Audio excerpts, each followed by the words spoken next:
મિત્રો, હવા, પાણી, ધરતી આ દરેક કુદરતી સંસાધનો પર માત્ર મનુષ્યનો જ હક છે કે પછી અન્ય જીવોનો પણ ખરો?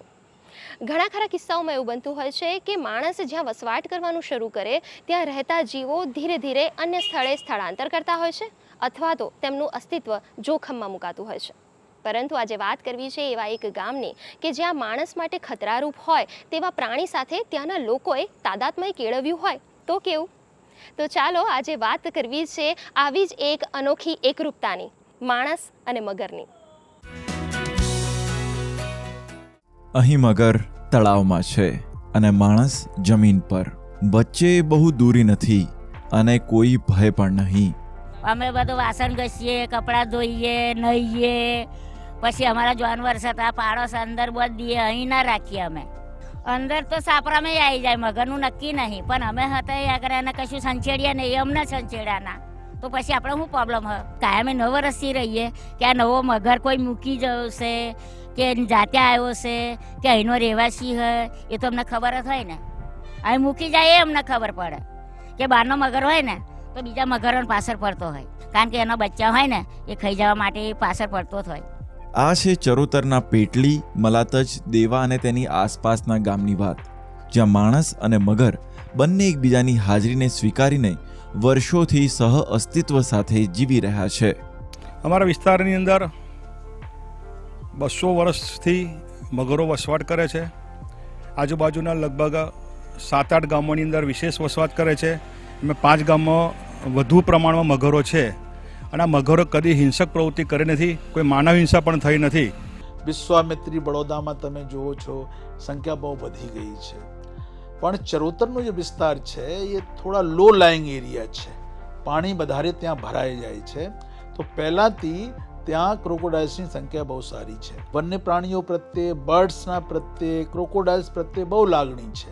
તો ક્રોકોડાઇલના સંરક્ષણમાં પણ ત્યાંના લોકો બહુ મિત્રતા ભાવ રાખે છે અને કાંઈના ક્રોકોડાઇલ્સને પણ નુકસાન નહીં થાય અને લોકોને પણ નુકસાન નહીં થાય એવા પણ એ લોકો પ્રયત્નો કરતા હોય છે. અમારા ગામમાં એટલું સહેલું છે કે તમે રોડ પરથી આવ જાવ કરો ને તો તમે સહેલાઈથી મગર જોઈ શકો છો, કારણ કે મગરને કોઈ તકલીફ ના પડે કે કશું એ લોકોને કોઈ હાર્મ ના કરે એના માટે અમે એટલું એ કરીએ છીએ કે લોકોને નીચે ઉતરવા નથી દેતા. લોકોને દૂરથી રાત્રે ખબર પડે કે અહીંયા મગર છે કે કશું છે એના માટે બોર્ડ માર્યું છે અને બોર્ડ ઉપર ડાયરેક્ટ મેં ફ્લડ મારી છે, એટલે ફ્લડથી ડાયરેક્ટ જ રાત્રે અજવાળું બોર્ડ પર પડે એટલે કોઈ જોઈ શકે કે ના અહીંયા કશું છે. જળપ્લાવિત વિસ્તારોમાં મગર જળ સ્ત્રોતોનું સંતુલન જાળવે છે અને અન્ય જીવોને નિયંત્રિત કરે છે અને સાબિત કરે છે કે પ્રાકૃતિક પરિવેશમાં દરેક જીવનું મહત્વ હોય છે. મગર એ કોઈ પણ જલપ્લાવી ક્ષેત્રનું સર્વોત્તમ કડી કહેવાય છે. એટલે જેમ જમીન પર આપણે વાઘ કે સિંહને દાખલો આપીએ છીએ એમ આને આપણે પાણીના સર્વોચ્ચ કડી કહીએ છીએ. એ જ્યાં હોય તે જલપ્લાવી ક્ષેત્ર એ ઉત્કૃષ્ટ અવસ્થામાં છે એવું માની શકાય અને એના હોવાથી એ આખી શૃંખલા સ્વસ્થ છે એની આપણને ખબર પડે. અહીંના ગામમાં રહેતા લોકોનો દ્રષ્ટિકોણ એકદમ જુદો છે. તેઓ મગરને સાચવવા માટે ડર નહીં પણ સમજદારીથી કામ લે છે. ચરોતરની અંદર ખાસ વસ્તુ એ છે કે કેનાલ્સ બધી એકબીજા સાથે સંકળાયેલી છે અને એ સિવાય ગંદા પાણીના નિકાલ માટેના કાંસ પણ બનાવેલા છે. તો આ બધા જે રસ્તા છે એ મગર માટેના હાઈવે કહી શકાય.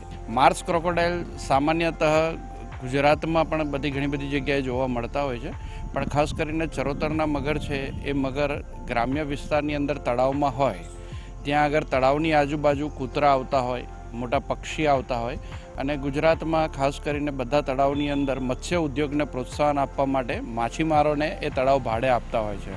તો મગરને ખોરાક માટે ત્યાંથી માછલીઓ મળી જતી હોય છે, એટલે એ માછલીઓ ખાઈ અને પોતાનું ગુજરાન ચલાવતા હોય છે. સામાન્યતઃ એ માણસ પર હુમલો કરતા નથી.